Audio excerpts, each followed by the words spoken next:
कालू और गोरी कौवे के दो बच्चे थे, एक बेटी और एक बेटा। गोरी का पति कालू अपने बेटे जग्गू से तो बहुत प्यार करता था, जबकि अपनी बेटी सुंदरी से वो बिल्कुल भी प्यार नहीं करता था, बल्कि अपनी बेटी को वो बोझ समझता था। जग्गू मेरे बेटे, जल्दी से तैयार हो जाओ, आज मैंने तुम्हें स्कूल दाखिल करवा कर आना है। पिताजी, क्या मैं भी तैयार हो जाऊं? मैं भी स्कूल जाऊंगी। आराम से घर बैठो, तुम स्कूल जाकर क्या करोगी? तुमने कौन सा कोई नौकरी करनी है? घर ही तो संभालना है। आई बड़ी स्कूल जाने वाली। जग्गू जल्दी तैयार हो जाओ, मैं अभी आया। ऐसा कहते हुए कालू घर से निकल जाता है और सुंदरी चुपचाप बैठ जाती है।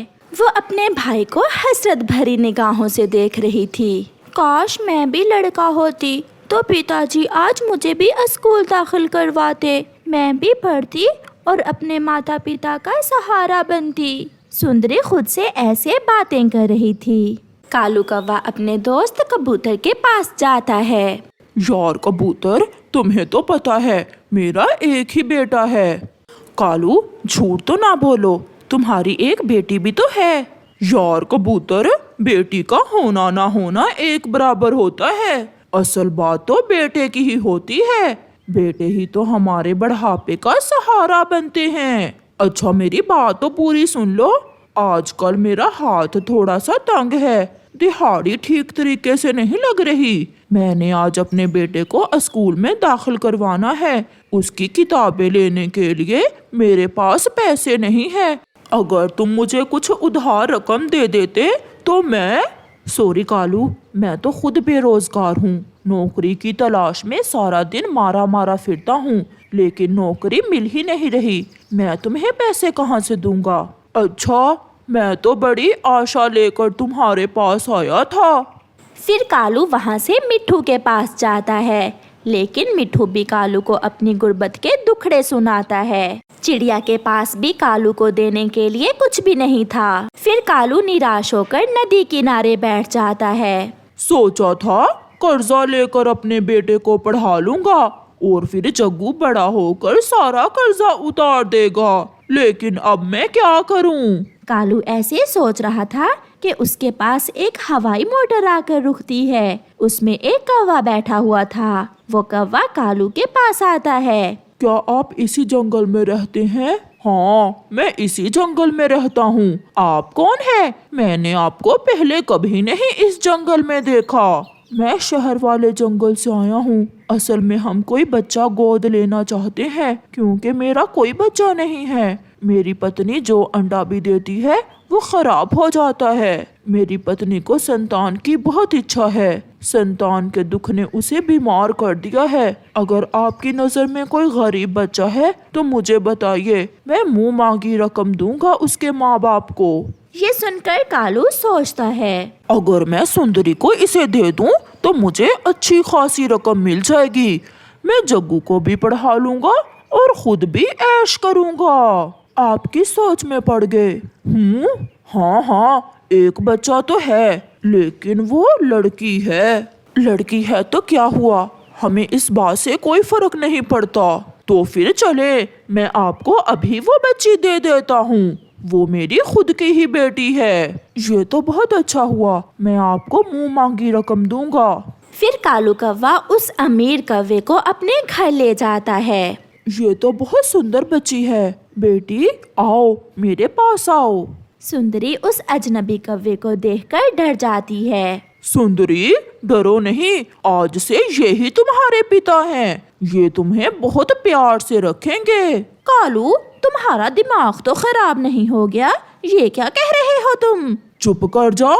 अगर इससे आगे एक शब्द भी मुंह से निकाला तो अभी के अभी तुझे भी इस घर से निकाल दूंगा। ये सुनकर गोरी खामोश हो जाती है। वो अमीर कौवा कालू को रुपयों से भरा बैग देता है और सुंदरी को साथ लेकर चला जाता है। जाते हुए सुंदरी की आंखों में आंसू नहीं थे, लेकिन शिकवा जरूर था। उसकी आंखें अपने माता पिता से कह रही थीं कि मैं भी जग्गू की तरह आपकी ही संतान हूँ।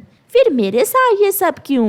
आज कालू बहुत खुश था। वो अपने बेटे जग्गू को अपने साथ लेकर जाता है और जंगल के सबसे महंगे स्कूल में उसका एडमिशन करवाता है। ऐसे ही समय गुजरता गया। अब जग्गू पढ़ लिख कर एक बड़ा अफसर बन गया था। वो अपने काम में इतना मसरूफ हो गया था कि उसके पास अपने माता पिता के लिए समय ही नहीं था। कई कई दिन बीत जाते, वो अपने माता पिता से बातें करना तो दूर की बात, उन्हें नजर भी न आता। कालू, इस बेटे के लिए तुमने अपनी बेटी को बेच दिया, जिसने कभी हमसे ये भी नहीं पूछा कि हम किस हाल में हैं।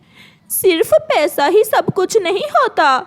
इस उम्र में हमें पैसों की नहीं बल्कि संतान की जरूरत है। आज कालू भी खामोश था। शायद उसे भी पता चल गया था कि वो कितनी बड़ी गलती पर था। आज उसे भी अपनी बेटी की बहुत याद सता रही थी। हाँ गोरी, तुम ठीक कह रही हो। अगर आज हमारी बेटी हमारे पास होती तो हम यूं तन्हा ना होते। रानो ने अपनी बेटी की शादी कर दी है, लेकिन उसकी बेटी फिर भी अपनी माँ से रोज मिलने आती है, उससे घंटों बातें करती है। काश काश मैं अपनी बेटी।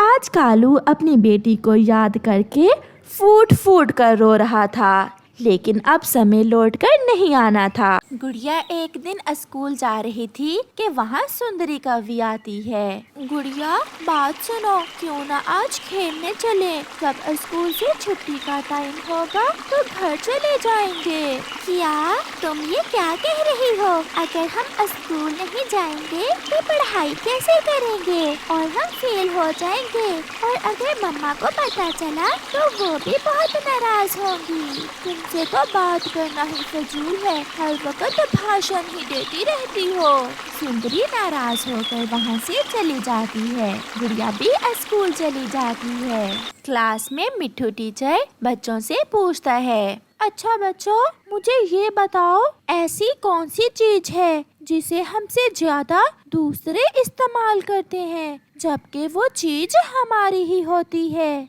सब बच्चे सोच में पड़ जाते हैं। फिर गुड़िया हाथ खड़ा करती है। सुंदरी धीमी आवाज में गुड़िया से कहती है, गुड़िया, मुझे भी बता दो, क्या जवाब है इसका? लेकिन गुड़िया नहीं बोलती। सुंदरी बेचैनी से 2-3 बार पूछती है, मगर गुड़िया नहीं बताती। हाँ गुड़िया, बताओ। टीचर जी, वो चीज है हमारा नाम, जो कि हमसे ज्यादा दूसरे पक्षी इस्तेमाल करते हैं। वेरी गुड, बिल्कुल ठीक जवाब दिया। फिर स्कूल से छुट्टी हो जाती है। गुड़िया, तुम बहुत बुरी हो, क्या चाहता तुम्हारा? अगर तुम मुझे जवाब बता देती तो। सुंदरी, अगर हमेशा मैं तुम्हें जवाब बताऊंगी तो तुम फिर कभी पढ़कर ही नहीं आओगी और इस तरह तुम फेल हो सकती हो, इसलिए मैंने तुम्हें नहीं बताया। जाओ जाओ यहाँ से, ज्यादा अच्छी बनने की जरूरत नहीं है अब। सुंदरी गुड़िया से नाराज हो जाती है और गुड़िया उदास अपने घर चली जाती है। घर जाकर गुड़िया उदास बैठी थी। गुड़िया बेटी, ऐसे उदास क्यों बैठी हो? मम्मा, मेरा कोई दोस्त नहीं बनता, सब मुझसे नाराज हो जाते हैं। मगर क्यों बेटा, तुम तो मेरी अच्छी बच्ची हो। फिर गुड़िया अपनी मम्मा को सारी बात बताती है और रोने लग जाती है। मत रो मेरी बेटी, देखना एक दिन उनको अपनी गलती का एहसास हो जाएगा। ऐसे उदास मत बैठो, जाओ कुछ देर बाहर खेलाओ। फिर गुड़िया उदास होकर नदी के किनारे जाकर बैठ जाती है। फिर अचानक तेज हवा चलती है। गुड़िया का खुद पर काबू नहीं रहता और वो नदी में गिर जाती है। वहाँ एक सुनहरी मछली गुड़िया को नदी से बाहर निकालती है। आपका धन्यवाद सुनहरी मछली। कोई बात नहीं, ये तो मेरा फर्ज था। मगर तुम यहाँ क्या कर रही थी? इस तरफ तो कोई भी नहीं आता। सुनहरी मछली, मैं बस कुछ समय अकेले रहना चाहती थी। चिड़िया, तुम इतनी उदास क्यों हो? सुनहरी मछली, मेरा कोई दोस्त नहीं है। बस इतनी सी बात, तो आज से तुम मेरी दोस्त बन जाओ। मेरा भी कोई दोस्त नहीं है। मैं भी बहुत दिनों से यहाँ अकेली ही रह रही हूँ। अच्छा, मगर क्यों दोस्त? मैं दरिया में अपने मम्मा पापा के साथ रहती थी। पिछले दिनों हमारे दरिया में बाढ़ आ गई थी, जिसकी वजह से मैं अपने मम्मा पापा से बिछड़ गई। सुनहरी मछली उदास होकर ऐसे कहती है, ये तो बहुत बुरा हुआ, मगर दोस्त तुम परेशान न हो, तुम्हारे मम्मा पापा जल्द आ जाएंगे। अब मैं चलती हूँ, फिर आऊंगी। हाँ दोस्त, जरूर आना। फिर गुड़िया जब भी अपनी पढ़ाई से फ्री होती तो अपनी दोस्त सुनहरी मछली से मिलने आ जाती। कुछ दिनों बाद एग्जाम्स होते हैं। सुंदरी और बबली कबूतरी दोनों फेल हो जाती हैं और गुड़िया की फर्स्ट पोजीशन आती है। गुड़िया बहुत खुश होती है। बबली, गुड़िया ठीक ही कहती थी, मगर हमने उसकी बात ही ना मानी। हाँ, और उल्टा उससे नाराज हो गए। हमें ऐसा नहीं करना चाहिए था।